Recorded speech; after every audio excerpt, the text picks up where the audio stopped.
বিশ্বের সবচেয়ে আলোচিত উদ্যোক্তা, প্রযুক্তি জগতে সবচেয়ে প্রভাবশালী ব্যক্তিত্বদের একজন ইলন মাস্ক নাকি এখন বিশ্বের প্রথম ট্রিলিয়নিয়ার, অর্থাৎ তার ব্যক্তিগত সম্পদের পরিমাণ $1 ট্রিলিয়ন বা তারও বেশি।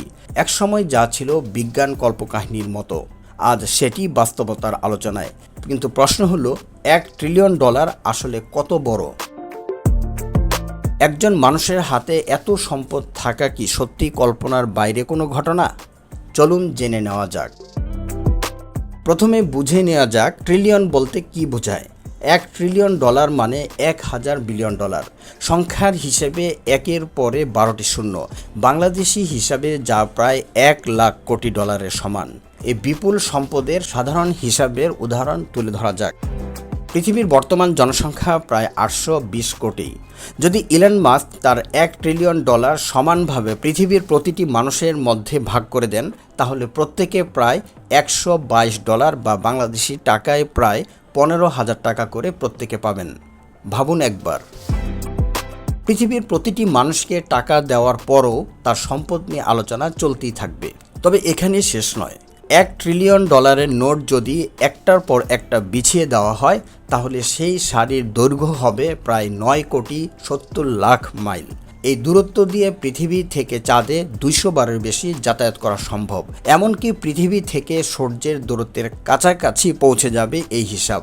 অর্থাৎ সংখ্যাটি শুধু বড় নয়, মানব মস্তিষ্কের জন্য কল্পনা করাও কঠিন। বিশ্ব অর্থনীতির সঙ্গে তুলনা করলে বিষয়টি আরও স্পষ্ট হয়। বর্তমানে বিশ্বের খুব অল্প কয়েকটি দেশের বার্ষিক অর্থনীতির আকার $1 ট্রিলিয়ন বেশি। অর্থাৎ একজন ব্যক্তির সম্পদ অনেক দেশের পুরো অর্থনীতির সমান বা তার কাছাকাছি পৌঁছে যেতে পারে। দক্ষিণ আফ্রিকার প্রিটোরিয়ায় জন্ম নেওয়া এই ছেলেটির শৈশব মোটেই সহজ ছিল না। স্কুল জীবনে তার সহপাঠীদের হয়রানির শিকার হতে হয়েছে, ছিল নানা পারিবারিক সংকট। কিন্তু প্রযুক্তির প্রতি তার আগ্রহ ছিল অসাধারণ। মাত্র 12 বছর বয়সে তিনি নিজের তৈরি একটি কম্পিউটার গেম বিক্রি করেছিলেন, আর সেখান থেকেই শুরু। পরে কানাডা এবং যুক্তরাষ্ট্রে পড়াশোনা করেন, এরপর ব্যবসা জগতে ঝাঁপিয়ে পড়েন। স্ট্যানফোর্ড বিশ্ববিদ্যালয়ে ভর্তি হলেও কয়েকদিনের মধ্যেই পড়াশোনা ছেড়ে দেন, কারণ তিনি বিশ্বাস করতেন প্রযুক্তির ভবিষ্যৎ বদলে দেওয়ার সময় এসে গেছে। 90-এর দশকে তিনি একের পর এক স্টার্টআপ তৈরি করেন। এর মধ্যে একটি পরবর্তীতে পেপ্যাল হিসেবে বিশ্বজুড়ে জনপ্রিয়তা পায়। 2002 সালে পেপ্যাল বিক্রি করে যে অর্থ পান, সেটি তার জীবনের সবচেয়ে বড় মোড় ঘুরিয়ে দেয়। সেই অর্থ স্পেস এক্স ও টেসলা নামে দুটি উচ্চ ঝুঁকির প্রতিষ্ঠানে বিনিয়োগ করেন। সেই সময় অনেকেই মনে করেছিলেন তিনি হয়তো সব হারাবেন, কিন্তু ইতিহাস ভিন্ন গল্প লিখেছে। স্পেস এক্স মহাকাশ শিল্পে বিপ্লব ঘটিয়েছে, আর টেসলা বৈদ্যুতিক গাড়ির বাজারকে নতুন উচ্চতায় নিয়ে গেছে। এরপর আসে স্টারলিংক, এক্স এবং কৃত্রিম বুদ্ধিমত্তা বিষয়ক প্রতিষ্ঠান XAI। আজ প্রযুক্তি, মহাকাশ, যোগাযোগ ও AI প্রায় সব গুরুত্বপূর্ণ খাতে তার উপস্থিতি রয়েছে। তবে মাস্কের সাফল্যের গল্পের পাশাপাশি বিতর্কও কম নয়।